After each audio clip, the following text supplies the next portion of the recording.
অলসতা আমরা কাটাবো কেমন করে?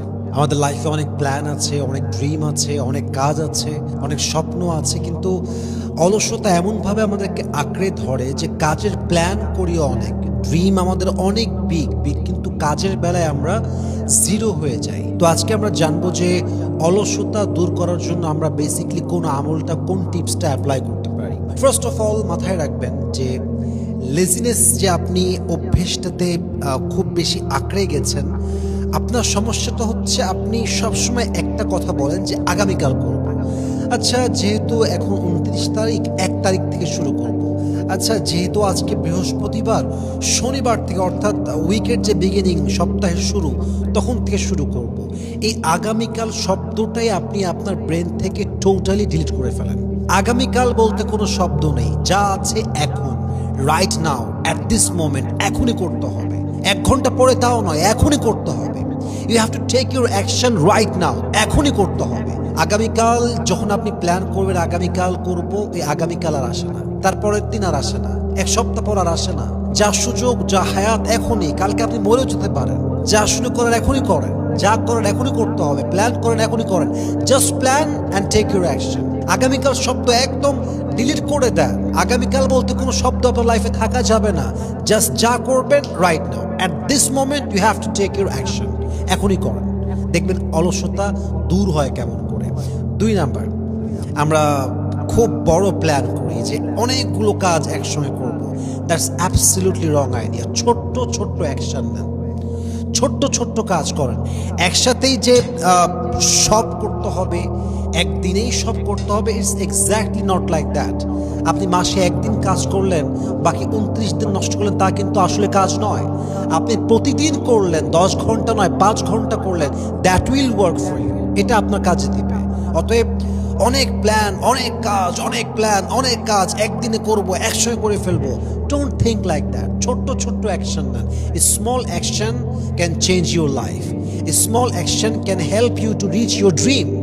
ছোট্ট ছোট্ট অ্যাকশন নেন, ছোট্ট ছোট্ট শুরু করেন। প্রথম দিন 1 ঘন্টা করেন, দ্বিতীয় দিন 3 ঘন্টা করেন, তারপর 4 ঘন্টা করেন, আস্তে আস্তে বাড়ান। একদিনে সব করে ফেলবো এই চিন্তা আপনাকে অনেক দিন আটকায় রাখে।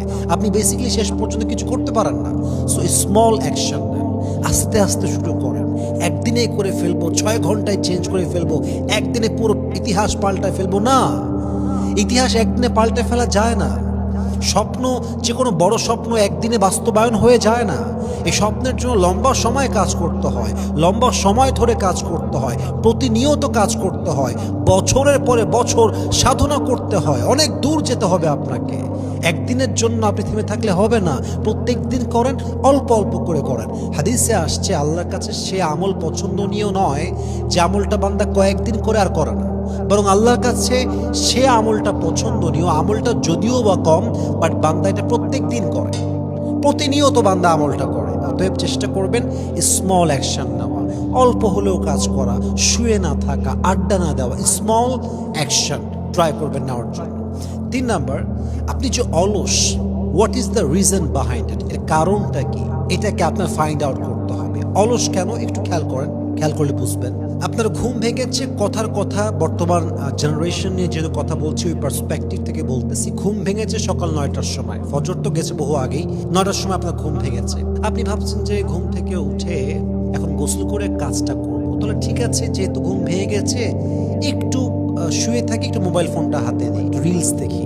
রিলসে ঢুকলেন, প্রথমে আপনার সামনে রিলস আসলো, অমুকের হাতে অমুক খুন, অমুক ছাত্রের হাতে অমুক ছাত্র খুন, অমুক জায়গায় অমুককে কপিয়ে হত্যা করলো, পাম্পে তেল নিতে গিয়ে ঘন্টার পরে ঘন্টা সিরিয়াল ধরে হার্ট অ্যাটাক করে মরে গেল, অমুক জায়গায় শাশুড়িকে বউ মেরে ফেললো। কত নিউজ ফেসবুক ঘুরে বেড়াচ্ছে। আপনি ঢুকার সঙ্গে সঙ্গে আপনার যে মাইন্ড সেট আপ ছিল এটা টোটালি ড্যামেজ হয়ে গেল। আর ঘুম থেকে উঠে যখন রিলস দেওয়া শুরু করলেন 11টা বেজে গেল, 11টা বেজে গেছে, আপনার মনে হচ্ছে যে তাহলে আর একটু ঘুমাই নেই, জোরের সময় ফাইনালি উঠে যাব। এই যে আপনার সময়টা যাচ্ছে স্ক্রল করে, মোবাইল ফোন টিপে, সারাদিন শুয়ে বসে, এটা দিয়ে ড্রিম অ্যাচিভ করা যায় না, এটা দিয়ে গোল পর্যন্ত পৌঁছানো যায় না। আপনাকে বুঝতে হবে যে আপনি বেসিকলি কাজ করতে পারছেন না কেন, আপনার ভেতর লেজিনেস আসছে কেন? হয়তোবা আপনি কারো প্রতি স্টাক হয়ে আছেন, হয়তোবা আপনি মোবাইল ফোনে টিকটকে আটকায় আছেন, হয়তোবা সারাদিন ফেসবুকে রিলসে আপনি স্ক্রল করছেন। মাইন্ড সেট আপ নষ্ট, আপনার মাইন্ড সেটই নষ্ট। আপনি কাজ করবেন কেমন করে? আপনি যদি ফজরের সময় ঘুম থেকে ওঠেন, তাহাজ্জুদটা আদায় করেন, আপনি যদি এই তাহাজ্জুদটা আদায় করার পরে ফজরের নামাজটা জামাতের সঙ্গে পড়েন, আপনার মাইন্ডসেট ফ্রেশ থাকবে, আপনার কাজের মধ্যে মনোযোগ আসবে, আপনার মাইন্ডসেটটা এত সুন্দর ফ্রেশ হবে যে কোনো কাজে আপনি কনসেন্ট্রেট করতে পারবেন। এই জন্য প্রিয় ভাইয়েরা আমার, ফাইন্ড আউট করেন কারণটা। ফজরের নামাজ জামাতে পড়েন, তাহাজ্জুদ পড়েন, প্রত্যেকদিন 5 ওয়াক্ত বা জামাত পড়েন, অযথা রিলস দেখা, আড্ডা দেওয়া, নারীর নেশায় আসক্ত হওয়া, পর্নোগ্রাফি দেখা, এই সবগুলো থেকে বের হয়ে আসেন। দেখবেন প্রত্যেকটা কাজে আপনাকে মনোযোগী বানা দেবে একজন। বলেন সবাই, তিনি কে? 4 নাম্বার, এনভায়রনমেন্টটাকে সুন্দর করেন। আপনি যেখানে স্টাডি করেন, যেখানে আপনি কাজ করেন, জায়গাটাকে সুন্দর করেন। আমিও যেখানে স্টাডি করি জায়গাটা আমি খুব সুন্দর করে রাখি, খুব এনভায়রনমেন্টটা ক্লিন থাকতে হবে, একটা ভালো ড্রেস আপে থাকতে হবে। মনে করেন যে একদম লেদ্রা মার্কা জামা পরে আছেন, জামার এদিকে ছেঁড়া ওইদিকে ছেঁড়া, স্ত্রী নাই, কিচ্ছু নাই, আপনি বাসাতে থাকলেও সুন্দর জামা পরবেন। আমার বাসাতে আমি এত সুন্দর জামা পরে থাকি, এত ভালো জামা পরে থাকি। কেউ যদি আমার কাছে আসে বলে আপনি কি প্রোগ্রামে যাচ্ছেন এখন, আমি বলছি না, আমার কোনো প্রোগ্রাম নেই, আমি ফ্রি আছি, আমি এমনি বসে আছি। ভালো লাগে আমার কাছে, কারণ আপনার জামা সুন্দর তো মন সুন্দর, এনভায়রনমেন্ট সুন্দর তো মন সুন্দর। আচ্ছা বলেন তো, আমরা যখন প্রকৃতিতে যাই, সিলেটে যাই, যে কোনো সবুজে ঘেরা জায়গায় যাই, মন ভালো হয়ে যায় কেন? Because the environment is completely wonderful. সুন্দর এনভায়রনমেন্ট, পরিবেশ সুন্দর, মাইন্ডসেট সুন্দর, পরিবেশ সুন্দর, চিন্তা সুন্দর, পরিবেশ ক্লিন, মাইন্ড ক্লিন, কাজে আপনি স্বস্তি পাবেন। কিন্তু আপনি যদি ল্যাদরা মাদ্রা জামা পরে থাকেন, জামার কোনো সৌন্দর্য নাই, যেখানে আছে সব অগোছালো, গ্লাস একদিকে পড়ে আছে, জগ একদিকে পড়ে আছে, প্লেট আর একদিকে পড়ে আছে, একদিকে জামা পড়ে আছে, চার্জার পড়ে আছে, লন্ড্রি পড়ে আছে, এটা কোনো সিস্টেম না। এনভায়রনমেন্ট ক্লিন রাখবেন, আপনার কাজে আপনি অনেক বেশি, এটা আপনাকে হেল্প করবে ইনশাআল্লাহ। অতএব সবাইকে বলবো, আপনার অলসতার কারণটাকে ফাইন্ড আউট করেন, স্ক্রল করা বন্ধ করেন, ফজরের সময় উঠে যান, তাহাজ্জুদটা পড়েন, নিজের ছোট্ট ছোট্ট অ্যাকশনগুলো নেন, আপনার ড্রিমের প্ল্যান করেন, সে অনুযায়ী অ্যাকশন নেন, যতটুকু পারেন কাজ করবেন, দেখবেন অলসতা আপনার নিমিষেই দূর হয়ে যাবে ইনশাআল্লাহ। আল্লাহ আমাদের সবাইকে মানা বোঝা এবং আমল করার তৌফিক দান করুক, আমিন। ওয়া আখির দাওয়ানা।